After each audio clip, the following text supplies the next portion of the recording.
give me a thumbs up when you're good to go. I've got nothing.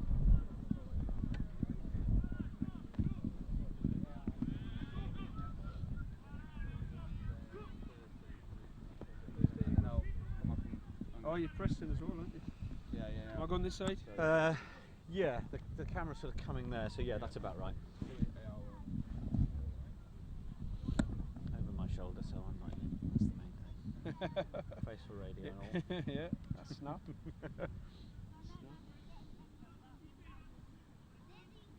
So just ask, I'll start with a simple one on what today's all about for your boys. Okay. Who is their enormous guy?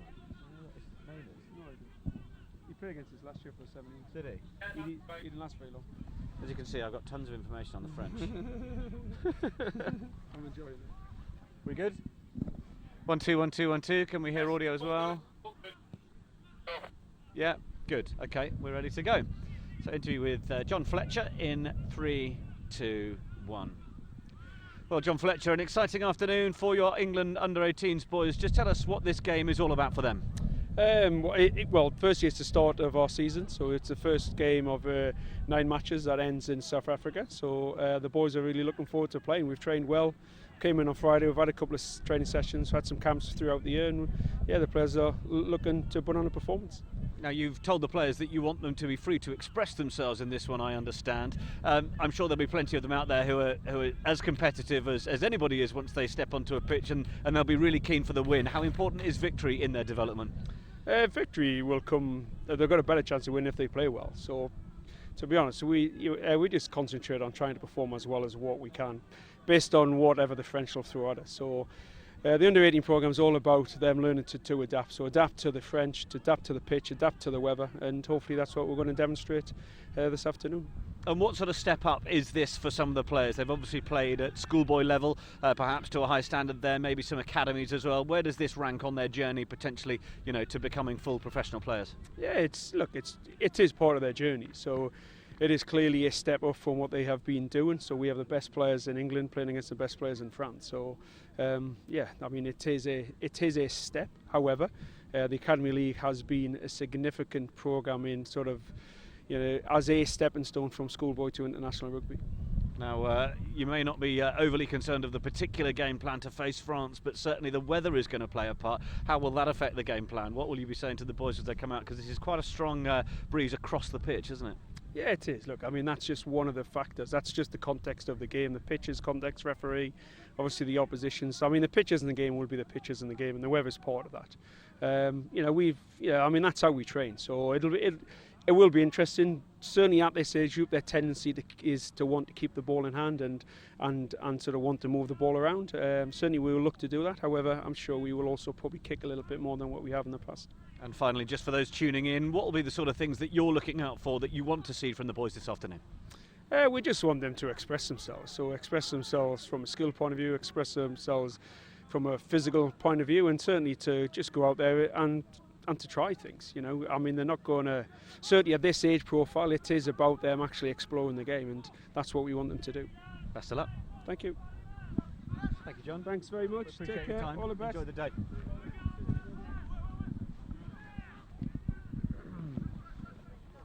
I'll try and find the French coach, but I just said he's not bothered, right? he said he's not bothered. Yeah. Sure. If you can. Yeah, I'll go and find out. I'll just take 2 minutes to see if I can, and then.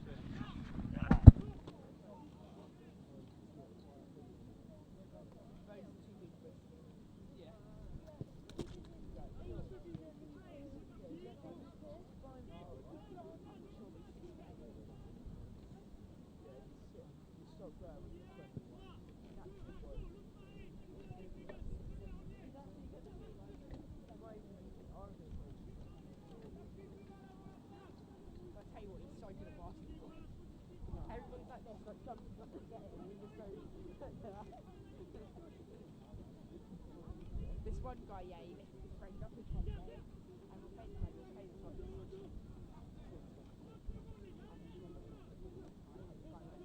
Yeah, that guy's on foot. That's your turn, right?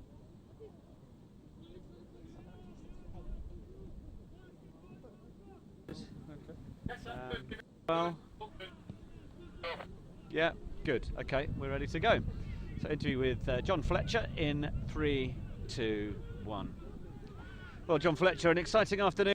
And to try things, you know. I mean, they're not going to, certainly at this age profile, it is about them actually exploring the game, and that's what we want them to do. Best of luck. Thank you.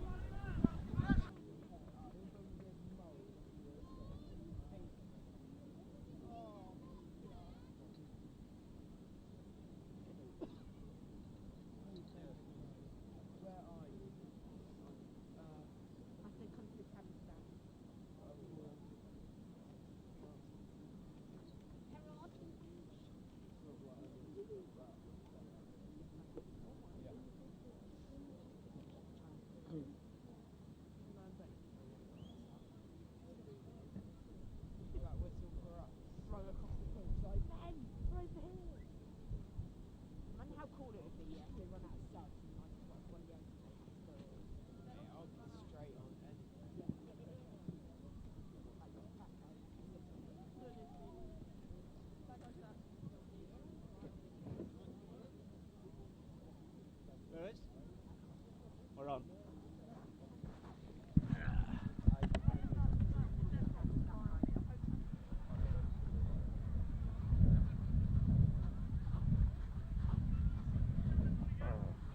How's it going? That's okay. Yeah. I'll tell you in 1 hour and a half how it's going. Okay. I will just wait for a signal so I know that we are ready. Sorry? Yeah, me? Yeah, just me. Okay. Get out of your shot. What's your role, Antoine? Coach and especially back coach. Back coach. Yeah, Okay. General. Yeah, we good? Yeah, okay. Well, Antoine Nicou, thank you very much for your time. How are the French preparations been for this game? Well, we think it's okay. We had a week together to prepare this game. Arrived on Friday morning in England. Try to do a big game this afternoon. Yes, absolutely. What are the main messages that you were giving to your players? Because we know from an English point of view, it's about allowing the players to express themselves and not getting too stressed about winning and losing. What's the key detail for you? Yeah, it's exactly that. We try to give them pleasure on the pitch, to try things, to do things, and even if they make mistakes. But we want a team that try to play, try to carry the ball, and have a good state of mind with the ball.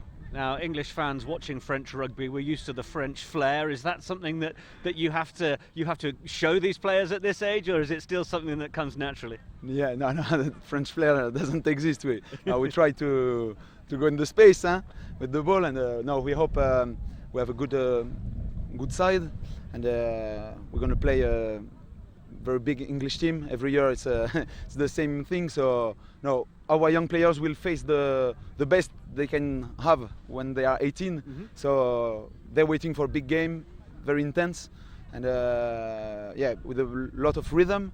So we try to be good in front of this big team of England. Yeah, okay. And finally, who would be the players that we can look out for this afternoon?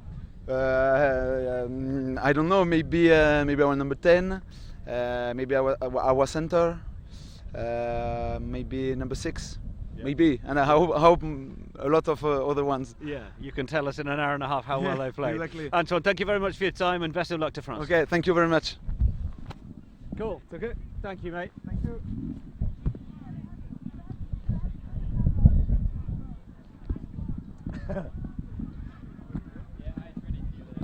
Cool. What's your role, Antoine? Well, Antoine Nicou, thank you very much. Shall I take this off? Yeah, we good? Yeah, okay. Well, Antoine Nicou, thank you very much. Well, Antoine Nicou, thank you very much for your time. Well, Antoine Nicou, thank you very much for your... Maybe, and I hope a lot of other ones. Yeah, you can tell us in an hour and a half how well they played. Exactly. Antoine, thank you very much for your time and best of luck to France. Okay, thank you very much.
If it they're on mine, we'll be able to make sure. I think we'd have to work.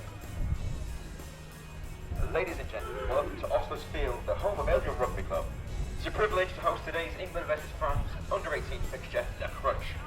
I hope everybody has had a chance to take advantage of the great food stalls we have done today on the bar. We will be open until 6 this evening. With 2 quality sides, we know how to get plenty of entertainment on the pitch this afternoon. So we hope you'll do your part by getting behind our boys in white. Hashtag carry them home. Please, during today's game, share your photos with us on Twitter. We're at Aylesbury RFC, or please use the hashtag ENG versus FRA.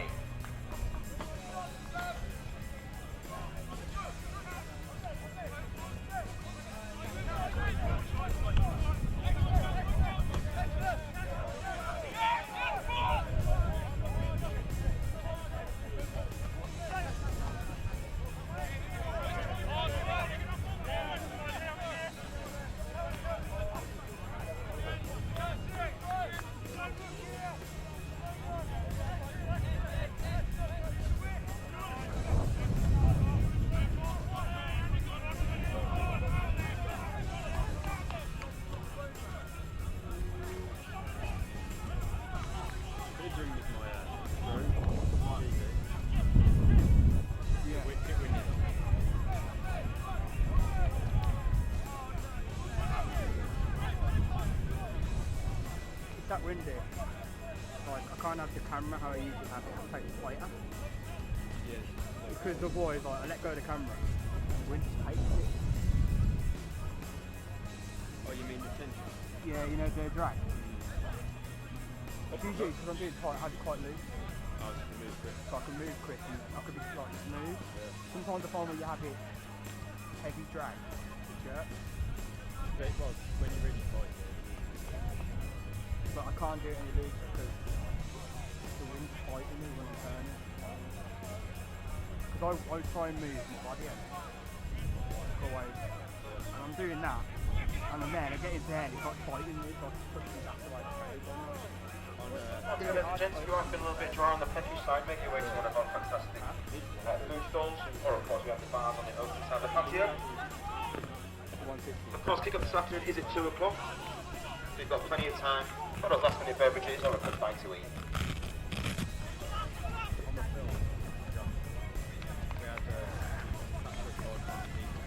Yeah. You got that?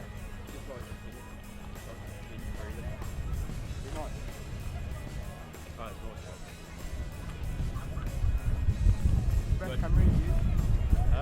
Best camera you use? So ladies and gentlemen, today we have some very special guests indeed. We have a fantastic range of our boys and girls from Aylesbury RFC youth section, forming the Guard of Honour and of course today's match mascots. First up in the Guard of the Honour, the junior age groups representing our under 12s, we have Oliver Winston and Josh Cauldron. For our under 13s, we have Will Andrews, Josh Gannon, Dylan Nicholas and Matthew O'Sullivan. For our under 14s, we've got Max Phillip, Joe Slater, Simon Beasley, Cameron White, James Phillips and Archie Rainbow. And for our under 15s, Josh Gallagher. Representing our Colts, we've got Matt Smith. Next up is the team mascots for many age groups. Representing our under 7s, we have Meg Gammon and Lucas Farland. And representing our under 8s, Imogen White and Harry Eason. To all you boys and girls, thank you very much for volunteering your time today. We hope you have a fantastic day and it's one for the memories.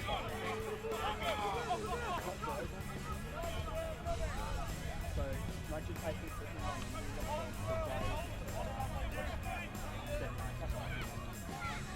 and you'd probably be quicker than getting around home. You've been taking the kit? Yeah, that's the funny thing. So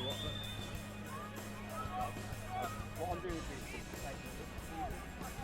cards off the back of the house, using the fresh cards, shit like that. They don't take their cameras and their laptops and their cards. you have They're license, and then we give them back to them. Because they're all higher cameras and they're not worth cameras. Yeah, I think it's just insurance, being like in a hat thing, rather than want to do it. It's easy to camera. Yeah. But I think they're doing it for insurance, actually.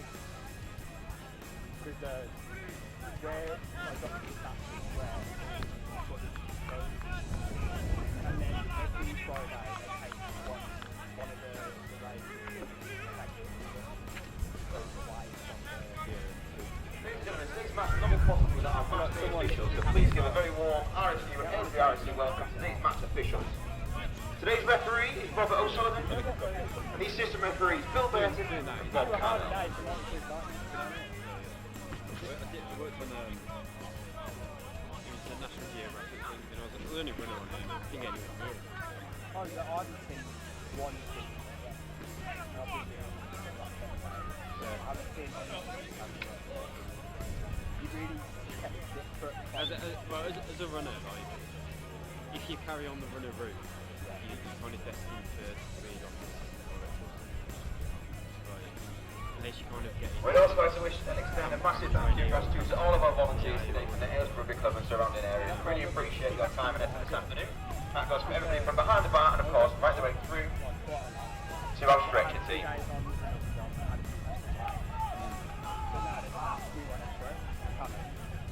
Quite lucky with coaching for 6 years. First job I did with him was a runner, and he's like, I didn't even make it. Yeah, I haven't made one. It's pointless to be in there really. I got paid like 3 hours work, and because I spoke to the camera guys a lot, I was interested. Ever since then I've been what I like to. I've been telling them what's the camera, and then they got this really big thing.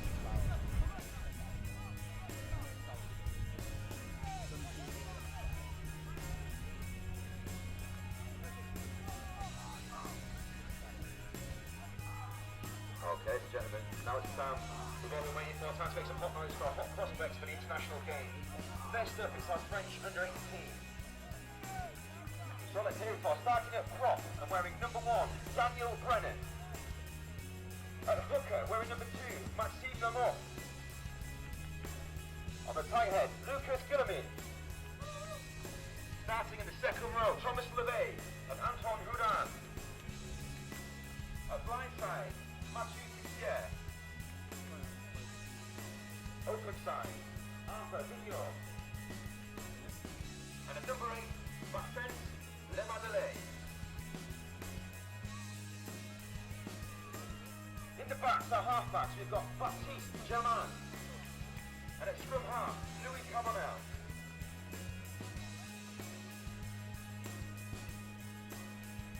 In the centres, Jules Evans. And Tani Billy. Over by the left wing, Lucas Poisson.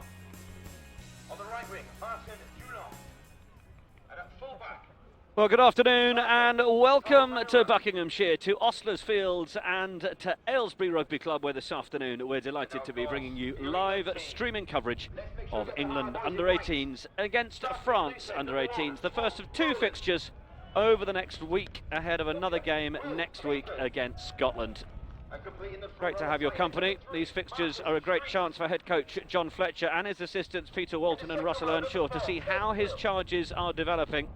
Whilst victory is the aim, of course, in any competitive fixture, the under-18 programme is also about providing an expressive environment and creative platform for the players to show off their skills. These skills, they can be referred to in 5 main areas. That's what England have mentioned this week. They're known as CARDS, C-A-R-D-S. Creativity, awareness, decision-making and self-organisation. These are the sort of buzzwords that go round at this level. Similarly, the French have brought a team also keenly gaining valuable experience, and we're looking forward to seeing the skills that both teams have to offer. And we've caught up with the coaches ahead of kick-off, and we can find out how they're feeling. Well, John Fletcher, an exciting afternoon for your England under-18s boys. Just tell us what this game is all about for them. Well, firstly, it's the start of our season, so it's the first game of 9 matches that ends in South Africa. So the boys are really looking forward to playing. We've trained well, came in on Friday, we've had a couple of training sessions, had some camps throughout the year, and yeah, the players are looking to put on a performance. Now, you've told the players that you want them to be free to express themselves in this one, I understand. I'm sure there'll be plenty of them out there who are as competitive as anybody is once they step onto a pitch, and they'll be really keen for the win. How important is victory in their development? Victory will come. They've got a better chance to win if they play well. So to be honest, we just concentrate on trying to perform as well as what we can, based on whatever the French will throw at us. So the under-18 program is all about them learning to adapt. So adapt to the French, to adapt to the pitch, adapt to the weather, and hopefully that's what we're going to demonstrate this afternoon.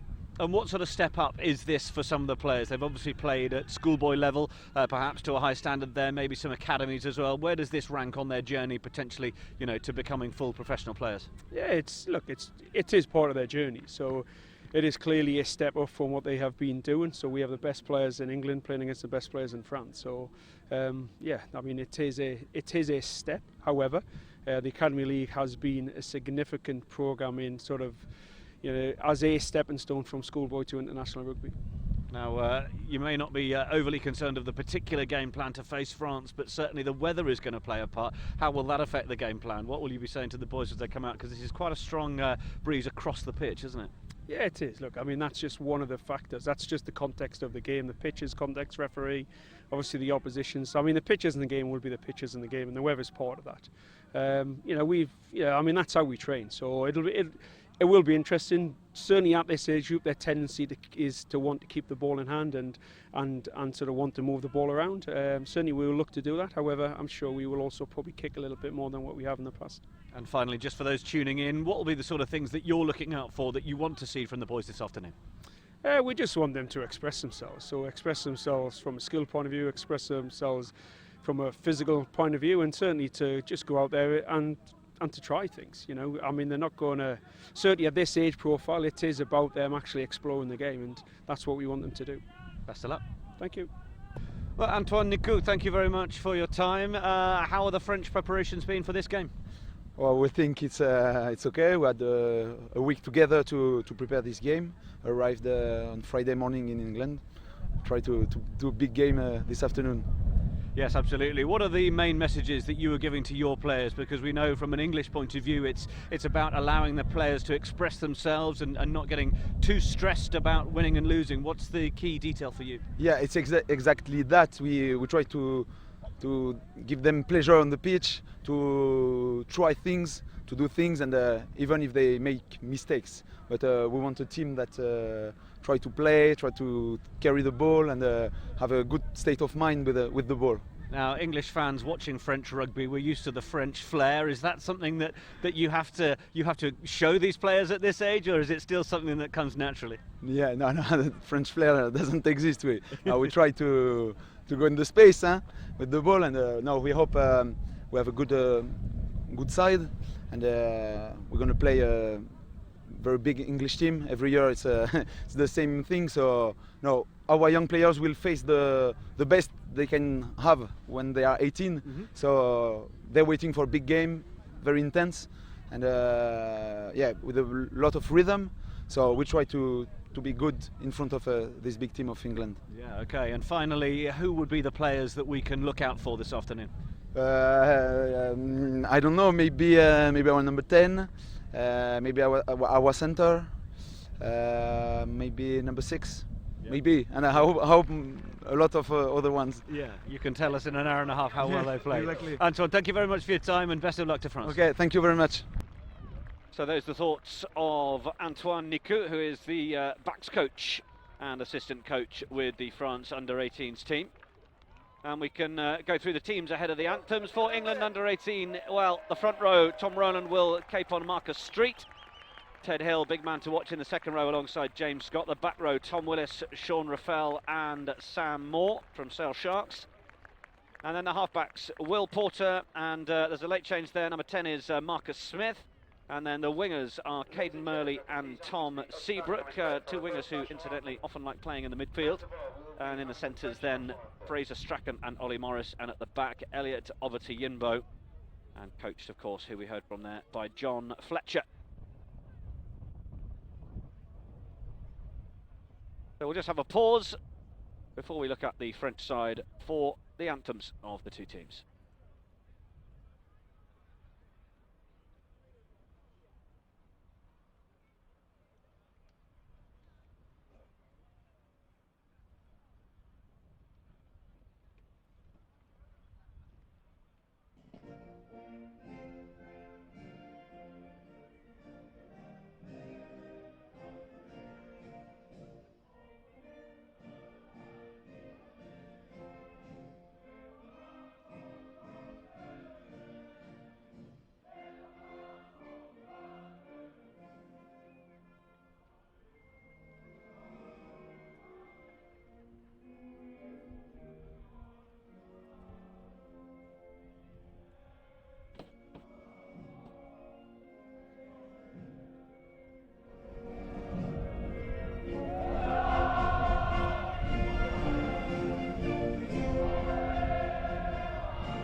Ladies and gentlemen, thank you very much. And now, the national anthem of England.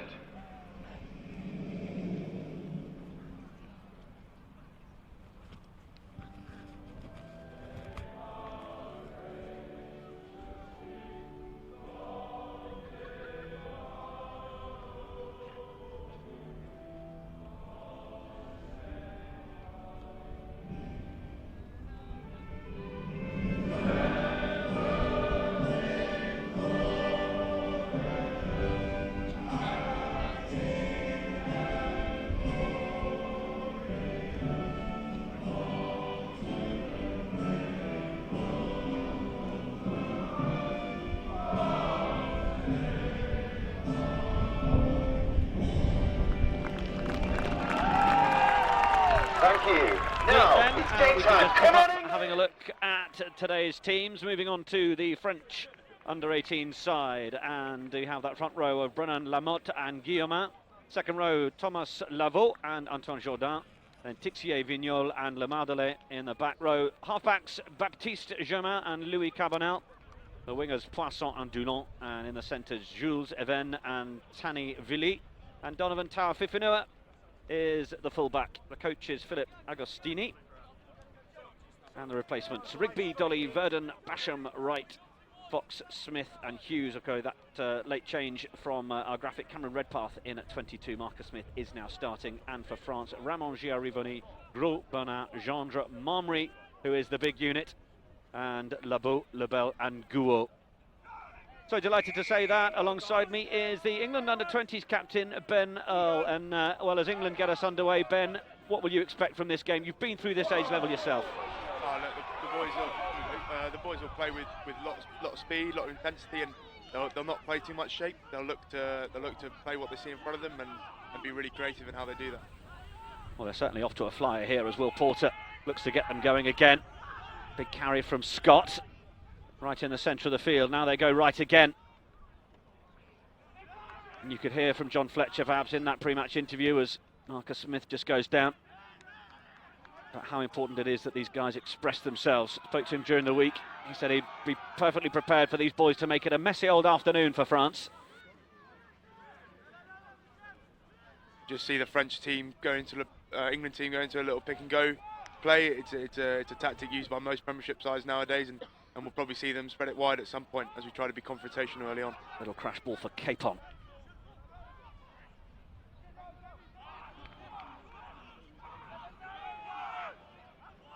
Porter.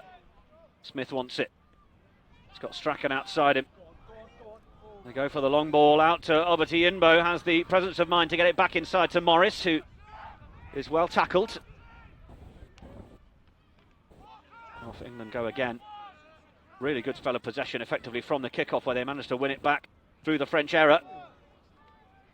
Come forward off France. Our referee is Robert O'Sullivan from Munster. Signals the advantage from the knock-on. Where will England choose to go here? Capon. Another pick around the corner. Now they come out through Marcus Smith, and they're looking to go wider. Ollie Morris just getting into that outside centre channel, but he put the chip through, and perhaps that was a moment to have kept the ball in hand. France now able to get hold of it, and it's with Tower-Fifinoa on the floor. And now an opportunity for them to clear their lines. Didn't quite manage to find touch, so this is going to be another chance for Oberty Inbo. Just got scragged, couldn't really get going. He can be a really dangerous runner. And now England looking to go down the short side. Capon once again. Good tackle from Vignol. England going again. Even with the hit that time. And now James Scott playing in that centre alongside Ted Hill. Two very different types of second row. Smith. Oberty Inbo looking to use those feet. He can be devastating one-on-one. And come again. Tom Willis on that occasion. Plenty of ball-in-hand play so far. We mentioned it in the build-up interviews as well, as an intelligent kick goes into the 22, that this wind, if you're looking from our camera position, well, it's sort of coming across right to left. You can see the touch judge's flag there The assistant referee just, well, it's sort of blowing right across the field. So no real advantage from end to end, but certainly something that's going to have to be thought about widthways. But a good passage of play from England there. Plenty of ball in hand time. Interesting to see how England are kicking the ball and moving the ball off the first phase. You see forwards tipping on, and it kind of changes the point of attack.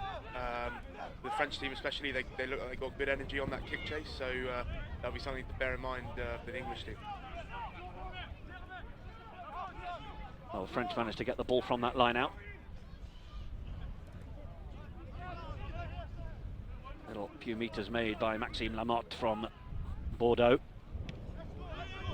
So sort of these players, they play right the way through, obviously, until schoolboy level, and then start to make the transition through academy membership of clubs, and that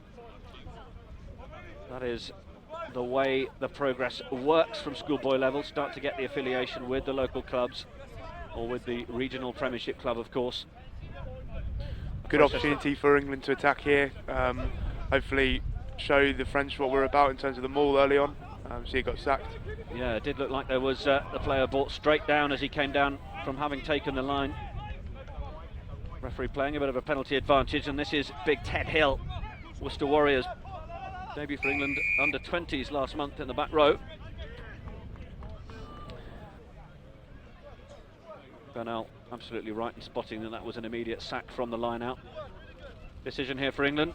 Well, you'd imagine, given what the coaches have said, it's not going to be about taking points, it's going to be about taking the opportunities to play. It's important here that we establish ourselves early against this big French pack. We can see they physically we're pretty similar in size, but it's important that we establish ourselves against what is traditionally a very strong pack in the French.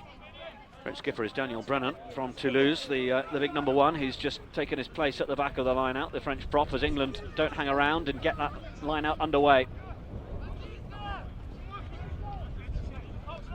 Mathieu Tixier in getting the challenge on Willis.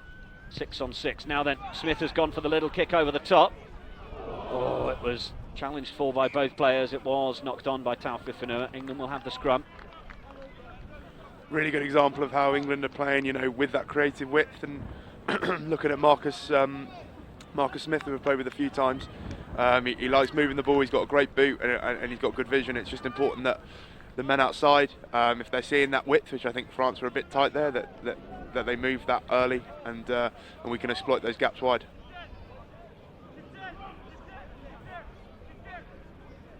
The voice of Ben Earl. My name's Nick Keith. Great to have your company this afternoon as we bring you this England under-18s, French under-18s match live from Aylesbury Rugby Club, Ostlers Field in Buckinghamshire.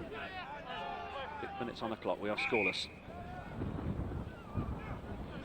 Should expect to see some very little collapse scrums, with the 4G. Having played on it a lot at Allianz Park up in Barnet, it's a similar surface, and it allows for personally a faster game, and with more quality you get less variation with the bounce of the ball, and it just more tempo, more flow in the game. Yes, I can certainly imagine. The wind is also playing a part, and you can probably hear it on our microphones, and certainly a challenge for our cameramen as well on their tower. Holding that camera steady as the wind blows in. Penalty England. French side unable to deal with the pressure at scrum time. So you'd imagine this would be another opportunity for Marcus Smith to pop this one into the corner. And he steps over to do the business. Got to make sure on these lineouts that the lifter and the front, the lifters and the jumper stay real tight, so they're not able to sack the big French pack. Obviously they're heavy and they're going to roll us around, so we've got to make sure we're real tight, low to the ground, and that second row is really injecting some pace into our drive. Well, they certainly did make a sack the first time. It's a penalty offence if they don't do it legally. They did manage to make the tackle then, but they'd allowed the player back to ground, and England are trying to rumble this one over in the corner. They go short side once again, just a couple of metres on that side. Referee is right on the spot. England not necessarily sure that it's over the line just yet, and now they're driven backwards. Porter's got a job to try and get that away. He's ended up being caught up in it. There is an advantage being played to England, I think, from the referee. Ted Hill looking to try and do it himself. Stopped half a metre short. Ball's coming back again. Willis that time. It's been well stood up. Not for a moment the French might have managed to turn that one over, but it is there for Porter. And then Smith with the little grubber through, but that's been well dealt with by Baptiste Germain. But we go back for that penalty advantage. Marcus Smith knew he had a shot to nothing there. French have got to make sure that they stay disciplined in the 22, especially, you know, especially with these refs, that they're pretty sharp on that now, and they won't be hesitant to yellow card, and that hopefully give us an advantage. Yes, it is an early number of penalties that are being given away by the French in the red zone, as it's known. And Marcus Smith just puts it into the corner. Had a bit of time with the under-20s. Really is one to watch, the smaller fly half. Good set from us here.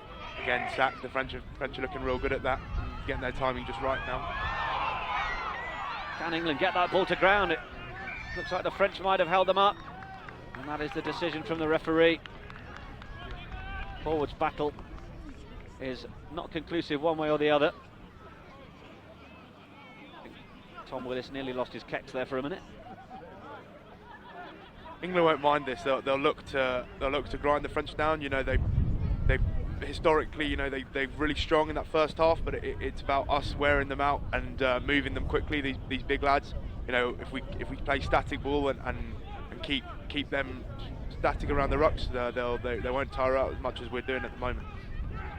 Marcus Smith, fly half, he's a real talent, isn't he, Ben? He led Quins to the under-18s title.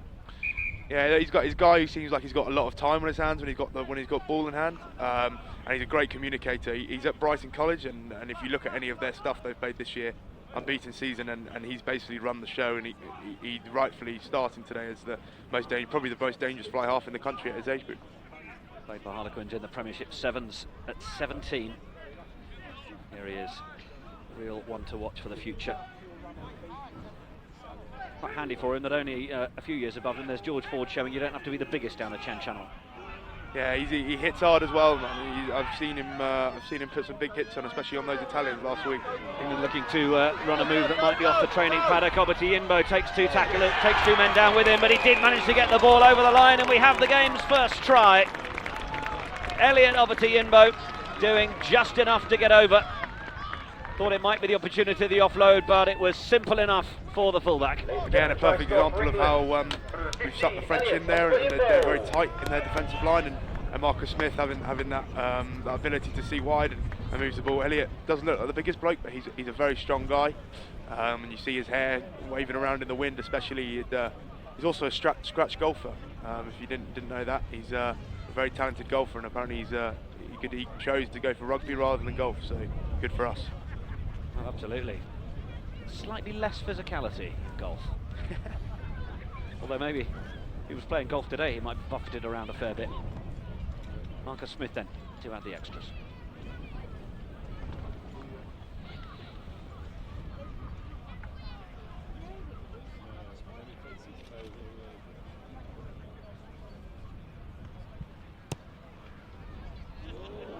Smith into the wind. Just needed to give it a little more to that far post, but it's no matter. England looking fairly comfortable with ball in hand then in the first 11 minutes. And well, this is how it came from Smith. We see, it's interesting to see how England have started this game. It's probably the perfect start we wanted, you know, early on, getting into their 22, and they haven't really left there. It'll be interesting to see how the French respond here, because, you know, they're a very emotive team, and they go either one or two ways. Just knocked on by France from the restart.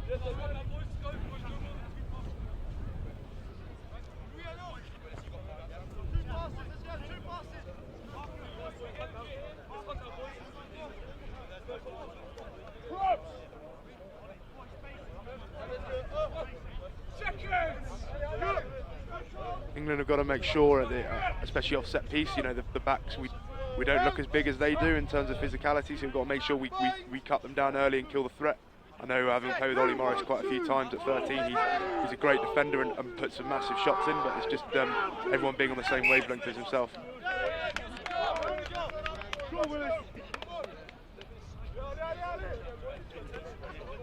Slightly different option for England from this part of the field. They've spent that opening 12 minutes down in French territory in their 22. That's where we are on Osler's Field.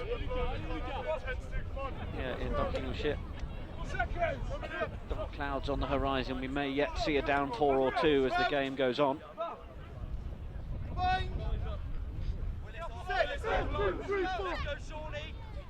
Jamin. The back with Lemardele, who just flicks it up between his legs, and then it's on for Even, but it's just gone straight through, and well, Villy might have taken a bit of a hit in there, but in the meantime England will make the most of the turnover of possession that they have. Get into French territory around the halfway line now. Lovely flat ball, and England straight through. Oh, that's brilliant support play from Caden Murley, who was on the shoulder of Tom Willis. And it's a brilliant second try from England, but it was made from Willis's break through the gap, taking the ball really flat, and England are 10-0 up. Yeah, a really good example of how England play when they get a bit of front foot ball and they play hard to the line and square. It makes all the difference. You know, the French were running, tracking back and having lost a player in the midfield, and that's just where we've made that break. Again, really good vision from, I think it's Fraser Strachan, to offload that to Tom Willis, and again, it's probably been communicated from the outside, and I think that's another really important part of what Fletch and Russell Earnshaw are trying to implement here. It's not playing with shape and structure, it's playing with what they're seeing in front of them, and a fundamental part of that is communicating that inwards. Yeah, Fraser Strachan, someone that, well, viewers of the NatWest Champions Trophy would have been familiar with, as Marcus Smith slots the conversion, playing alongside Fraser Dingwall. The two Frasers instrumental in Bedford's campaign. That got them all the way to the final, losing out eventually to Tunbridge. But again, really good example of how Fraser's playing hard to the line, and Tom's communicated that inwards, and we've seen Caden, Ted and Sam, you know, flood through, and they're all on the same wavelength. And I know this team haven't been together that long, I think a couple of days, but again, it's a testament to the coaches and the talent we have here in this squad that everyone's on the same page. Preying on every opportunity to score. The rain has just arrived, as you can see. Well, French nearly taking that one direct from the restart. It's just been knocked on though. Again, the French not having a massive amount of the ball in the first 15 minutes. I think if their coaches were going to send any messages on, I think it would be to tighten up and probably look to play a bit more confrontational, like England have done. I think we'll expect to see a big reaction in them in the coming minutes. I think if they just get their foothold into the game and get some points on the board, we'll expect a big reaction from them. I think their main issue at the moment is they can't win their own ball from the restart, isn't it? They yeah, keep giving it to England. Massively. I think especially in these conditions, you know, these windy conditions, a bit of rain coming in as well. I think the deeper they can get England and turning these big forwards round, I think for me that would be their tactic. Trying to put pressure on England at scrum time, but England go. Little chip through to try and ask some questions of the French back three. Might be an opportunity for Tal Fifenua. Gets over to that far touchline. Jamin. Carbonell. In the forwards to try and truck it up. It was Lavaux on that occasion. Up to Jamin. Bordeaux not too happy. Wants to try and have a discourse with the referee on that occasion. Decent carry from Lemardele. And this is a bit better from France, seeing them get going. Oh, and that's really good hands from Lamotte. And he's got support inside. Tackle of 9 on 9. Porter on Germain. Was it a little bit high? Referee seems happy enough with it. Again, a good example of how France, you know, having said that, they've tightened up, and we see their number 8 and their 10 going hard to the line and being confrontational, and they've reaped rewards from that. Lemardele thought he might have spotted half a gap to get through. The guards provided by Guillaumin now.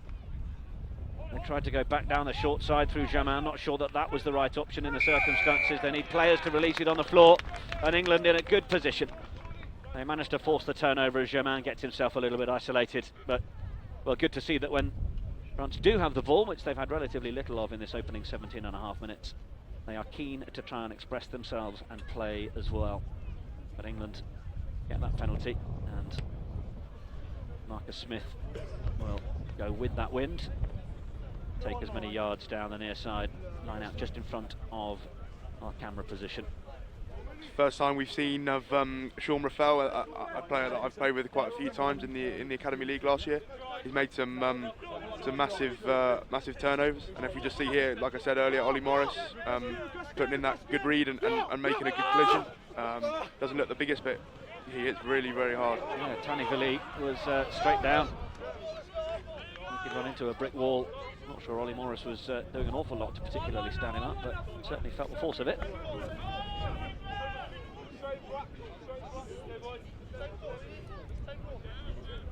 Capon, Bristol Rugby and Bristol Grammar School.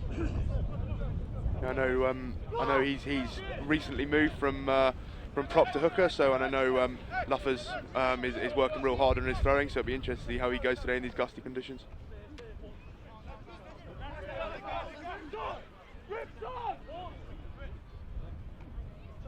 Away from Porter. Smith wanting to just try and kick the corners. Ended up bringing Poisson into the game. Longer ball on the outside, and France looking to get going. Aurélien Labeau. And then Tixier. Oh, but it's just been nudged forwards at the base, and frustration on the face of Louis Carbonell, and no wonder. France will take some heart from that, especially being on the back foot, and in England priding themselves on their kick chase. So I think it's really encouraging for them to make some ground there, and I think we see the threat they have wide. It's just important that they earn the right to go wide, and they play hard first up.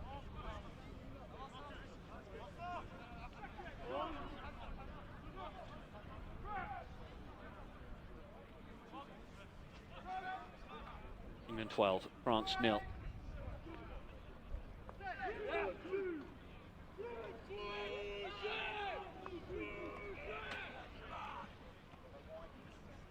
Porter on for Smith. Trying to get themselves going, might have got a little bit isolated, but now Porter comes back to the right, and it's with Rafael, captain of the Saracens Academy side, former Harrow schoolboy. It's a really big fend from Ted Hill. Oh, sorry, from Tom Willis. And then Murley back inside to over to Yinbo, who bit of a netball pass over the top, but it's worked out quite nicely for Tom Seabrook, who's found a little bit of space to get into. The pass is loose, but it's gathered in, and England now might be able to put a little bit more width on it, but there's the interception from Louis Carbonell, and he's going to go all the way.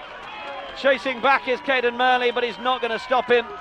And it's the first try for France of the afternoon, and, well, it was a gift from Tom Rowland. Louis Carbonell. England won't mind that, to be honest with you. I think we were well set there to make some ground and to go all right there, but I think that'll do the French team a whole world of good, especially having not had much of the ball and being brutally honest, physically dominated in this first 20 minutes. It'll just be interesting to see how England react to that. They've been all on top and they've got the wind in their sails, so suddenly having that taken from them and seeing they're only 5 or potentially 7 or 5 points down, it'll be just interesting to see how they react.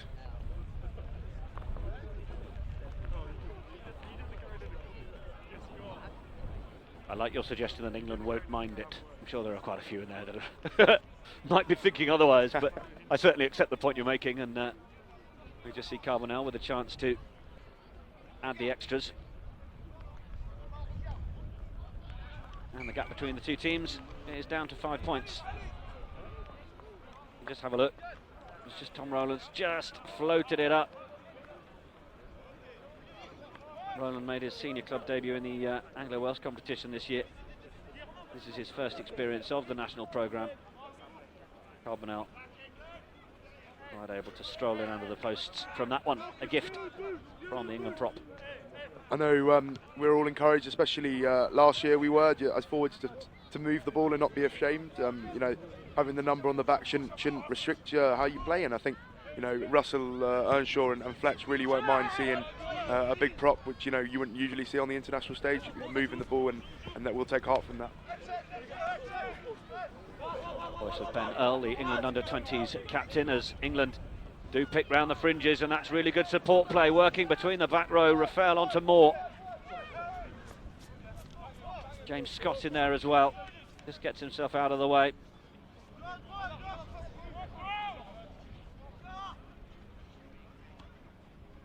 Smith. Strachan. Smith's had to go in there, and Morris has had to go in there and help settle it. Smith in there as well. Oh, it's all a little bit loose. Over to Yinbo is going to be the one to get hold of it. Oh, and there's those feet. The offload was a little haphazard though, and well, it's all getting a little bit untidy. Marcus Smith knows that the safest thing to do is go down on that ball and try and start all over again. He's done really well there, Marcus Smith. He was isolated as he went back for that ball, and now Obati Yinbo goes for the missed pass. And then the support back on the inside. Oh, and well, a bit of good fortune as it went from Murley to Strachan. But the French now, well, how typically French would it be if they could get going from inside their own 22, even at under 18s level? Taufi Fanoa, the man who gets it going from the 22. Carbonell sends it downfield.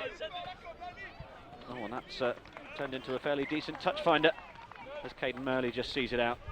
England will have the line out. Yeah, we don't see the French kick a lot from their own 22 at the moment so far in this first 25. I think that'll be a plan they've come with. They'll look to play. You know, is it Taufi Fanoa? It looks like a strong runner, and they've got that number 8 who carries really hard as well. I think we'll look to see a lot more of that, especially as the game goes on and England begin to tire. That's the two Clermont men, Taufi Fanoa and Maxence Lomadole. Interesting to see that, you know, England so far they've had a few line-ups. It's all gone through Scott, and I think as the game wears on, you know, he's going to be a big part around the pitch as well. It'll be interesting to see how they integrate the other lads. You know, they got some big boys. Ted I know is a very good jumper, and as well as Sam Moore. So it'll be interesting to see how we use those guys. More of a physical specimen, isn't he, Ted Hill? Yeah, we a couple of weeks ago we were down at an army camp doing some search and rescue stuff, and the man moving bricks is like I've never seen anyone moving before. I think he's a bit of a machine, personally. Great insight as we see England get this ball away. Porter in there as the decision-making 9, getting his hands on the ball. Just looking to try and keep it alive, but James Scott just overcooking that pass. Again, England won't mind seeing that. You know, these front 5 forwards moving the ball. It's a big part of how we play. We look at the All Blacks and we see you see them move the ball very comfortably. You know, 25-metre passes. It's a part that we're trying to implicate, but also make our own strength as well. Marcus Street, the man who that pass was ultimately meant for, but no matter. Lamont needs to get this one in. Jumpers in the middle, but the throw wasn't straight. Referee O'Sullivan will give the scrum to England.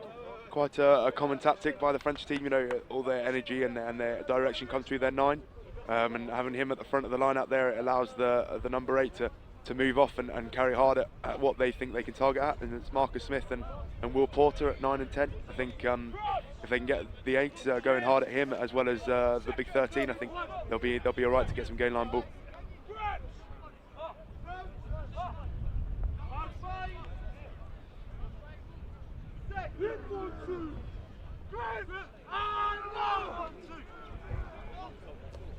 Little raise of the arms from Baptiste Germain, suggesting that it's being fed by Will Porter. Oh, Marcus Smith is really getting some time to go forward. Over to Yinbo with the little dummy. Excellent run by Smith down the right-hand side. French getting in there to try and spoil it, and they managed to do so. England trying to hold on to possession by putting their hands in at the ruck. Yeah, that's a really good example of the French have been trying to do this in the first half an hour. They're committing numbers to the breakdown and trying to get turnovers. That's the first time that's come to fruition. But as the game wears on and the boys become more fatigued, that'll become a much bigger part. I think we've seen their wingers and other players even compete for the ball. Well, the ball doesn't find touch, and obviously Inbo wants to look in field and find someone who's ready to take it. Strachan with the long missed ball over the top for Morris, his centre colleague who was out on the wing. Played most of last year, Ollie Morris, defensively strong. Younger brother of Dom, who was part of that England under-20 championship last summer. Yeah, we see 2 penalties coming the breakdown in continuation. I think England have got to be really sharp here and know the threats, and I think we're getting a bit high personally. If we can be a bit more dynamic and lower to the ground, we'll not have much trouble moving them. Well, if anyone's going to encourage England to be taking them low, it's going to be the French replacement, Walid Mamri, who, well, if we see him a little bit later on, low would be the only option, given he's got legs like tree trunks. But see more of him later on, I imagine.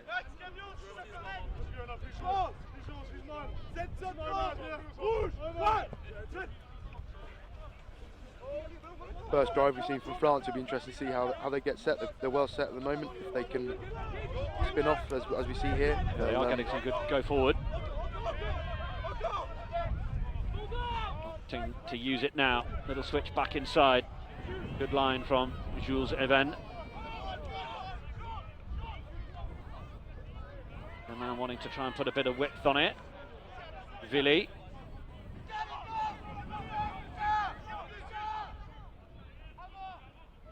First visit of the French team to the 22. I think it'll be interesting to see how they play. Again, similar tactics to England at the moment, quite confrontational, using their forwards.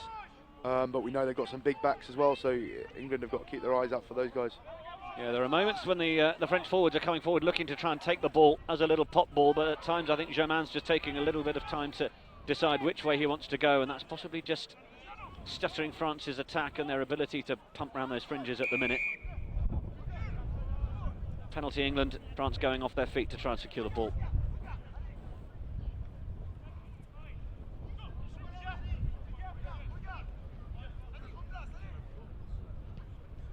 England got to get a good advantage from this first half, especially having the wind on their side.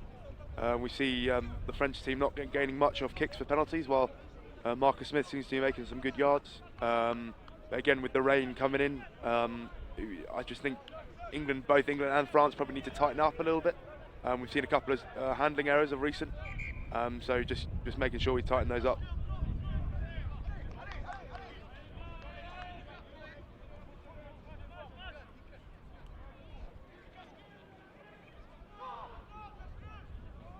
Great camera shot of this line, really good jump from James Scott, away from Porter.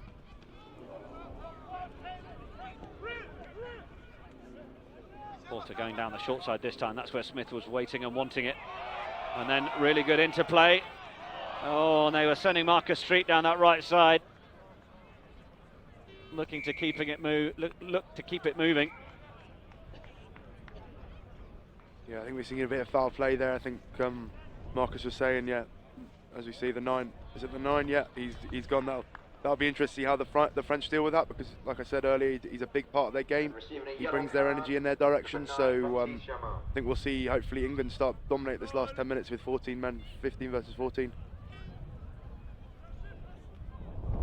Well, Germain has been the man keeping things ticking over from the 9 spot, as you would expect. So, as Bernal says, it will be an interesting challenge to them to see how they cope now. They have Aurélien Labeau needing to do a job.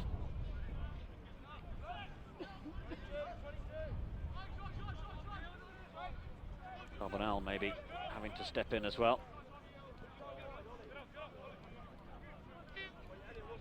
2 balls on the pitch. 22 drop out for France.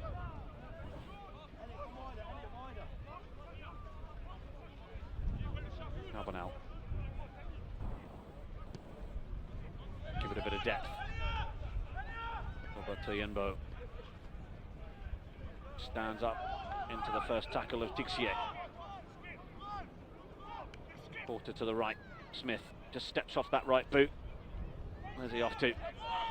Scragged by Antoine Jourdain. And then Strachan sets up Ted Hill to go through well. He's like an extra back rower, Ted Hill. Raffel. Wasn't anyone there, but France weren't ready enough really to challenge at that ruck, and now Raffel goes again. Really strong running from here onto Will Capon. Porter got to go in and try and settle it, but you could just see Porter went off his feet there as he tried to secure it, and it hands possession over to France when England were building up some really nice momentum. Yeah, good work from Sean there. I think that line break, so obviously, and the front football came from him, but he's just come off his feet there.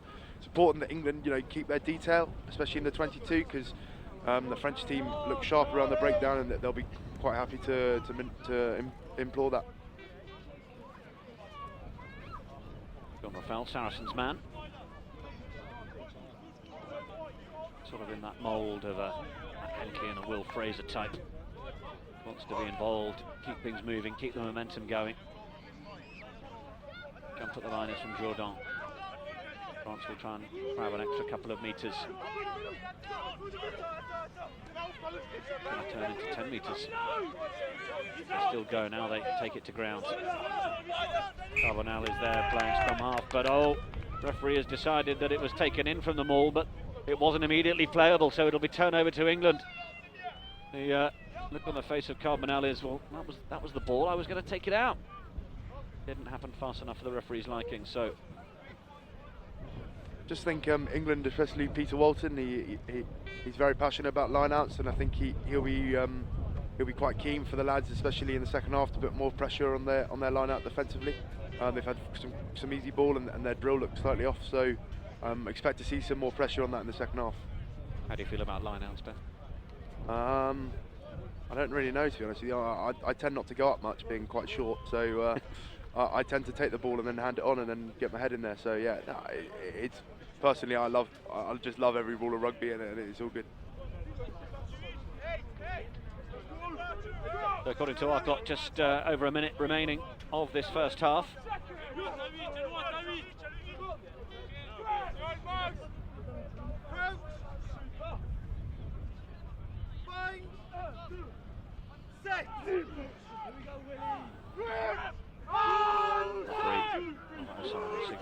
Well, Porter could get it in. Thought there might have been an option to go down the narrow side there where the scrum had turned towards, but England go open from Murley onto Obati Yinbo, putting some good width on the ball, and Obati Yinbo still has it, then he leaves the ball behind.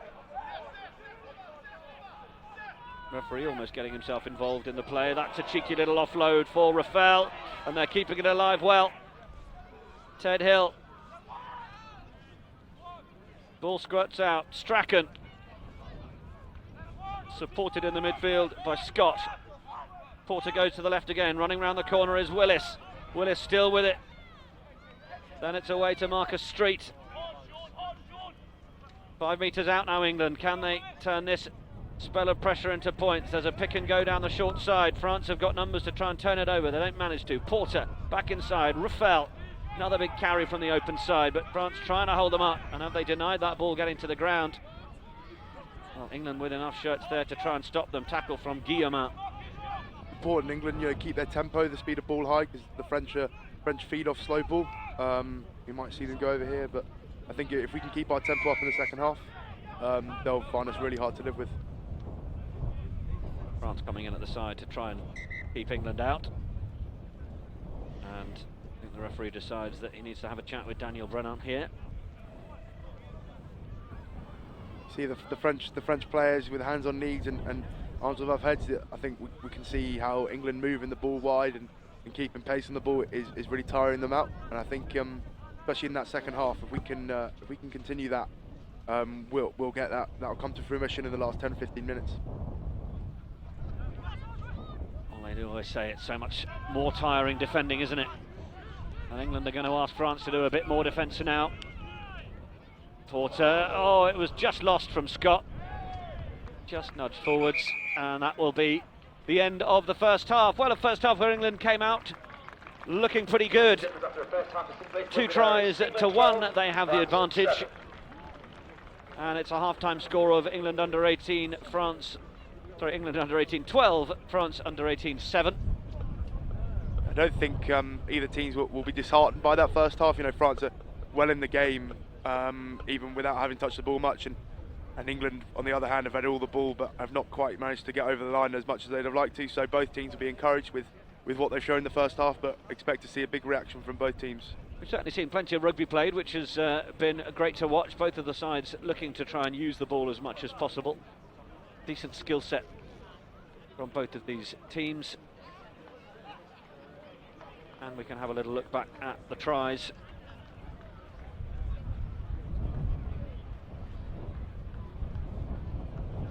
This was England's opener.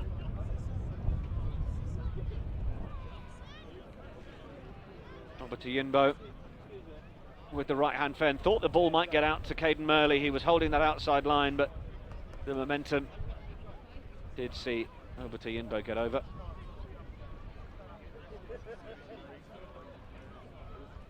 Expect to see more of the likes of Elliot and Caden coming back into the game in the second half as the French get more tired and play gets looser. I think Will Porter at 9, the captain, will play a big part of this as well.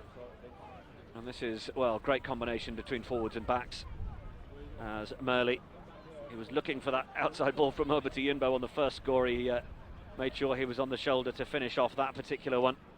This was where, as you called it, Ben, it was Strachan who was the one to make the decision and hold it up perfectly for Tom Willis to run onto. Ball back inside, and Murley able to finish it off. England with Marcus Smith's conversion at that point, able to take a 12-0 lead. But France got themselves on the score sheet courtesy of a little gift from Tom Rowland. Louis Carbonell running in from halfway. Nothing that Murley could do on the chase back about that one. But as Ben Earl has been saying, it's as much a request of the forwards to make sure that they are aware of the opportunity to shift the ball. He sensed that Rowland would have been getting the call outside to try and keep that one spread. But no matter. Conversion went over the gap, 5 points. England under 18s 12, France under 18s 7. We'll be back with the second half in just a couple of minutes.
Ladies and gentlemen, don't forget if you are feeling hungry or a little bit thirsty this afternoon, make your way to one of our stores or bars.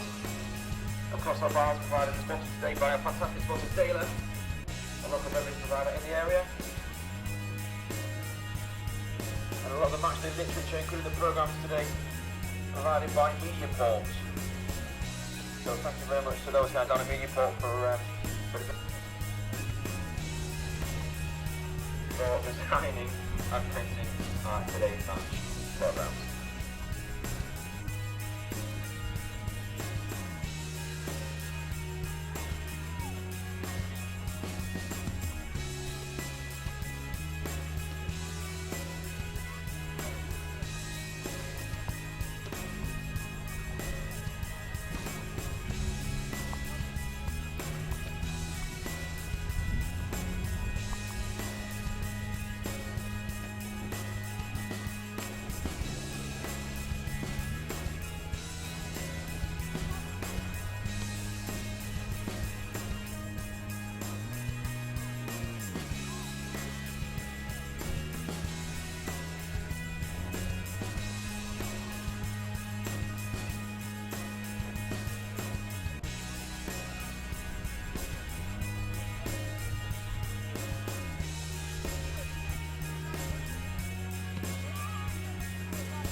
Ladies and gentlemen, a massive thank you to everyone attending this afternoon's proceedings.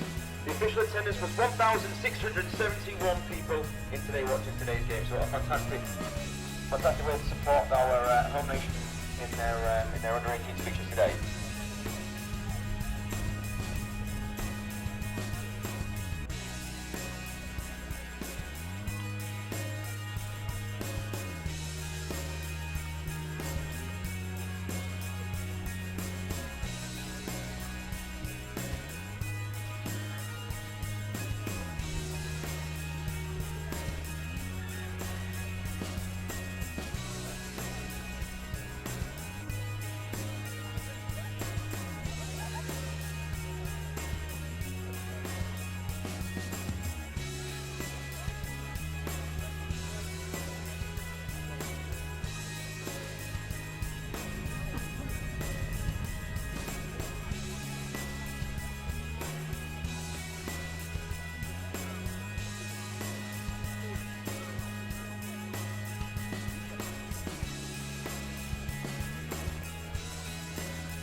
Ladies and gentlemen, welcome back to the field, England.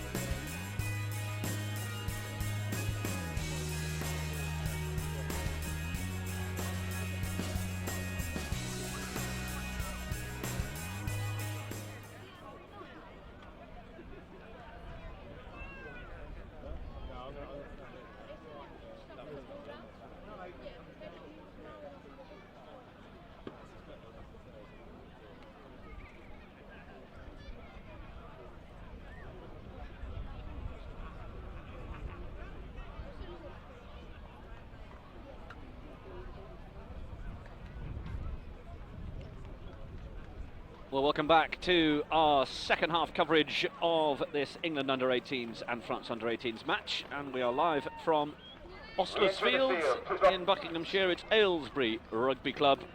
A great rugby club it is too. Put down a little earlier, and well, you can see the white marquee there. They've got the beers flowing, and the locals here giving their support. And of course the families of the England and French teams. Good to have a smattering of French supporters over here as well. Always enjoy a good Anglo-French clash. As we heard from the coaches at the start of the game, if you weren't able to join us then, the philosophy on this one for the players at this age group is all about development and the opportunity to express themselves. And delighted to say that still with us alongside in commentary is Ben Earl, the England under-20s captain. And Ben, you came through this age group. It is important, that sense of giving players confidence and the chance to do what they want to do and express themselves and show those things rather than inhibit them with too restrictive a game plan.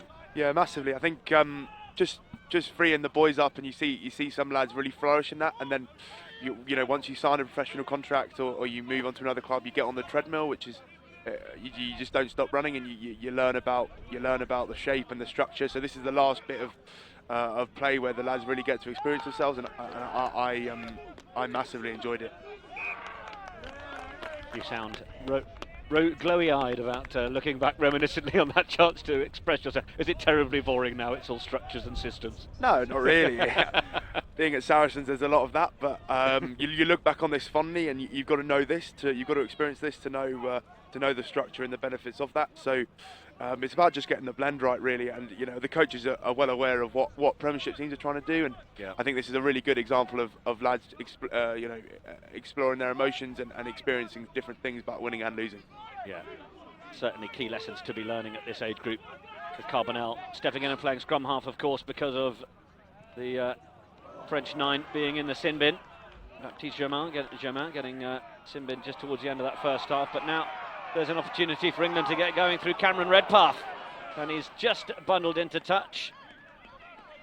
Redpath, who is, just in case you weren't sure, he is indeed the son of former Scotland international Brian Redpath. Played for under-17s in Scotland last year. He can feature at 10, 12 or 15. seeing we're seeing the England team play with a lot of offloading and trying to get their arms free, and that will come to fruition and play a really big part later on in the game when the tackles probably will get less confrontational and weaker. Good jump at the line from Lovell.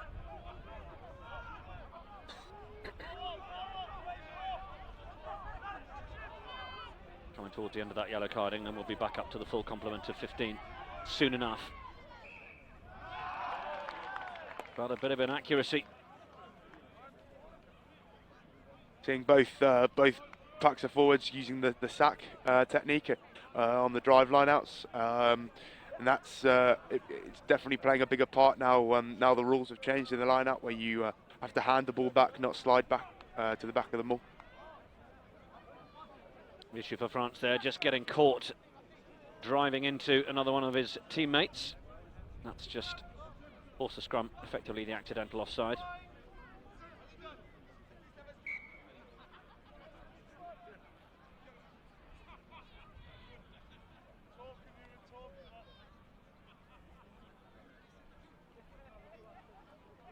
They will roll the changes, you can fully expect that in this international.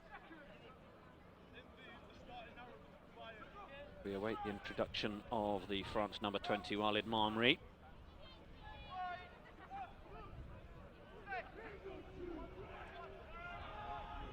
I know Luffers, the scrum coach, will be looking to Marcus Street and the like to stay really low and stay dynamic, because the French are historically very strong at that.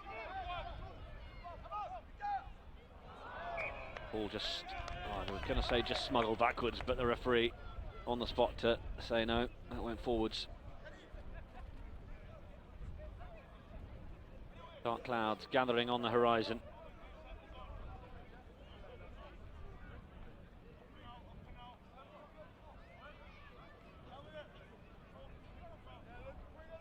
Two tries to one from that first half, England scoring through over to Yimbo and Murley. France with the intercept from Carbonell.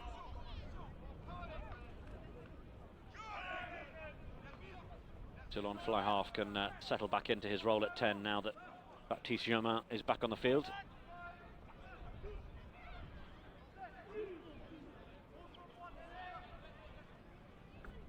Again, we see the two front rows really low, trying to force both up or down, and it just gives both teams a really good platform to play from there.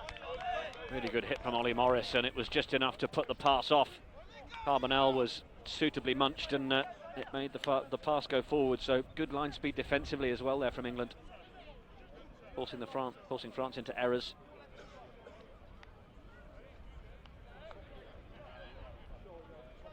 Tom Rowland just losing a boot.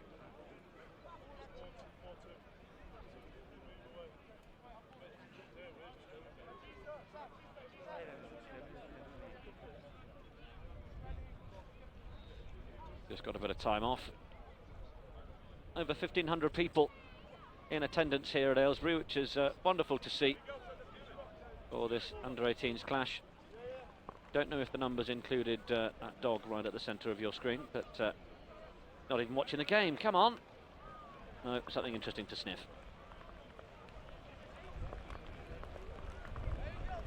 The rain has arrived again, and we knew it would, and well, it's coming down quite heavily now. There are strong winds and strong rain. You can see the umbrellas up on the far side. The wind is coming from behind them across the field. This is going to make playing conditions pretty tough for the next few minutes. Again, we see the English pack dominating at that scrum time. The battle for height at the moment is definitely in the second half. Marcus Street and the like are really dominating that, and be interested to see what our plan is from here. Well, it looks like Smith's going to try and stick this one into the corner. Uses the wind to help him from that middle position.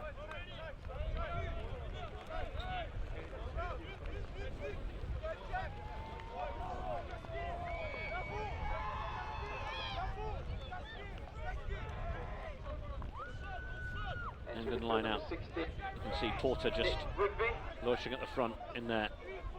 Rafael occupying that fly half position. It'll be all changed. Oh no, they go to Porter at the front. I think Capon might have fancied that one back, but France reacted quickly to it and swallowed Porter up, so they'll have to come a more traditional route and pick through Tom Willis. A method used by the French team against us last year, funnily enough, to score the winning try down in Nantes. We were all facing towards the line out, the line out jumper, and actually they threw to the front prop, and he just walked over the line. So probably an idea that Waltz and the like have taken inspiration from. Well, Ewan Hughes, brilliant run from him, and he gets it off to Redpath, who scores the first try of the second half. England try scorer. And having focused the minds over on the right-hand side with the forwards, England really come alive through the replacements. Ewan Hughes and Cameron Redpath combining brilliantly for England's third try.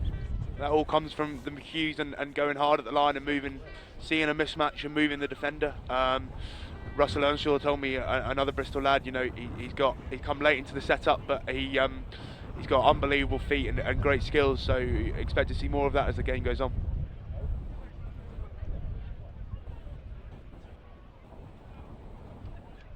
Well, the wind getting really strong. Yeah.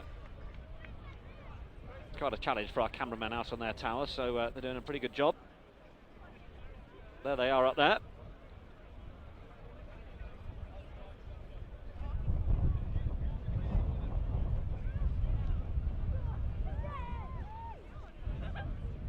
This is going to be quite the challenge for Marcus Smith.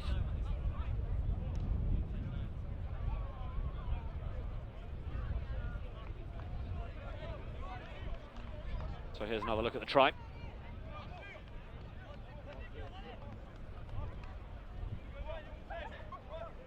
See England earning that right to go wide, sucking in defenders. We see the French team looking in at the ruck and moving it wide.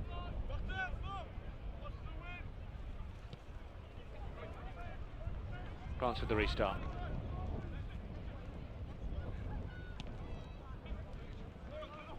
Yeah, really sensible play from Marcus there. You know, the French were playing a lot out of their own 22, but the score being as it is, if we can, you know, keep them out of our 22 and more around the middle third, we'll stand in good stead. You know, our defence is something I know that the lads have worked on all this week, so it'll be interesting to see how, as the game goes on, we'll see how that comes out.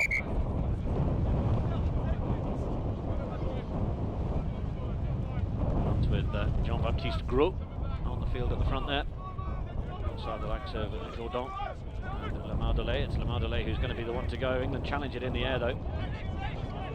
They might have won it back. Did it come forward off a England hand? No, well, the man who's gone to ground has held on to it. So Ted Hill just giving away the penalty as Maxime Lamotte gets in to cause a problem. England will be massively frustrated by that, having got a pretty decent exit and disrupting their line out. They've given France a really easy opportunity to get into their own 5 metres and put pressure on us. A score here will change the game ultimately. Yeah, Carbonell composed there in looking to try and grab every inch out of that penalty kick into the corner. He's done well with it. So, what can France build on from this set piece? Got a moment's time off, I think. Someone just receiving some attention.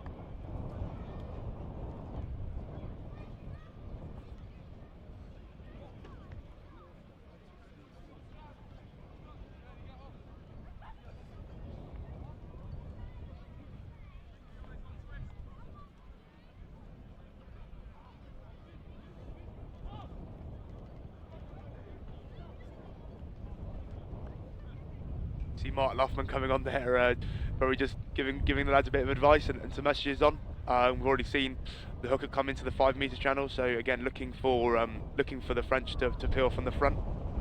It was about this area on the pitch where they scored against us last year, to basically kill the game off.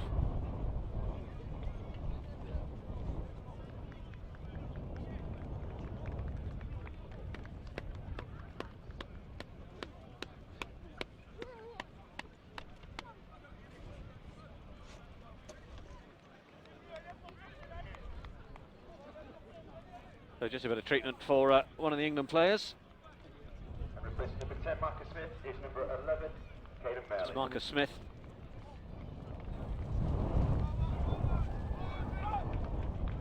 And we continue. France will look for this catch and drive. They're going more towards the touchline at present. The ball stays in field, but they've got caught driving into themselves, and they've given away a scrum to England. What, Misa from Maxime Lamotte? Real satisfaction from England there, and that perhaps a direct result of that maybe frustration that Ben Earl was speaking out about just a moment ago.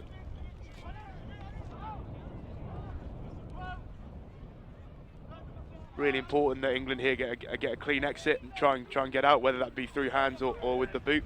I know that we've programmes in the past have scored a lot of tries from this last year, so we'll see how that happens. Well, England give away the penalty, and France look to try and take it quickly in the hands of Brennan, the skipper, up to the 5-metre line. Germain wants his forwards to run around that corner and give himself more of an option. In there helping secure it's Jourdan. Now they might come back to the left side. Germain, nearly gets through himself. Swats away Porter, but it then spills loose, and England have jumped on it. Capon.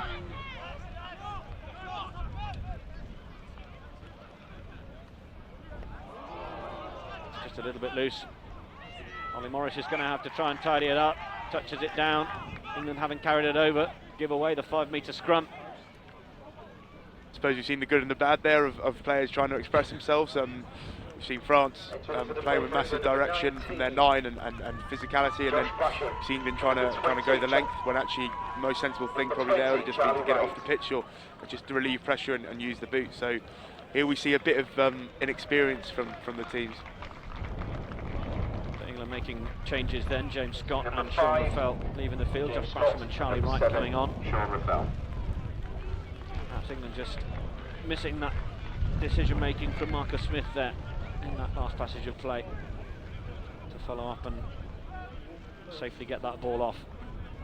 He's over to Yinbo, taking up a bit of a first receiver position there.